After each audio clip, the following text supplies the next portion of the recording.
तर गड्यांनो कसं काय. मी आहे तुमच्या सगळ्यांचा लडका ब्लॉगर प्रेम्या. तुम्हाला तर माहिती आहे की मी रोज सकाळी जात असतो क्लासला. मी तर गावात येऊन थांबलो होतो पण इष्टी काय अजून आली नव्हती. मग थोड्या वेळाने इष्टी आली आणि मी आलो डायरेक्ट क्लासला.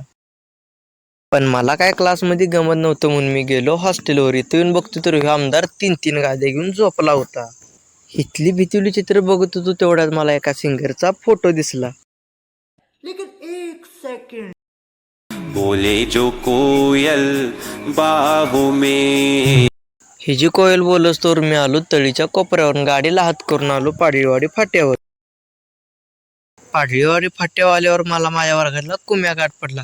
बोलत कधी गावात आलो कळालंच नाही. घरला येऊन मी कपडे बदलले आणि गेलो चिंचा काढायला. चिंचा काढून झाल्यावर काढली गाडी आणि आईला घेऊन आलो शिर्शीच्या दवाखान्यात. आईला दवाखान्यात सोडून मी गेलो गाडीत तेल टाकायला. गाडीत तेल टाकून माग आलो तेवढं समजलं की दवाखान्यात तर गोळ्याच नाहीत. मग आईला घेऊन आलो मी डायरेक्ट आत्रीच्या दवाखान्यात. इथं आल्यावर समजले की इथं सुद्धा गोळ्या नाहीत. मग इथनं लगेच गेलो मेडिकलमध्ये आणि ह्याच्या आईला मेडिकलमध्ये सुद्धा गोळ्या नव्हत्या. म्हणून घरला आलो सार्थकला घेतला आणि गेलो नदीला हातपाय धुवायला. नदीला हातपाय धुवून मागं आलो तेवढ्याच वगैरे लागला लाकडं फोडायला. म्हणलं ह्याला तर काय लाकडं फुटायची नाही, त्यापेक्षा आपण आपला व्हिडिओज बंद केलेलं बरं. व्हिडिओ कसा वाटला कमेंट करून नक्की सांगा आणि आपल्या भावाला फॉलो करायला विसरू नका.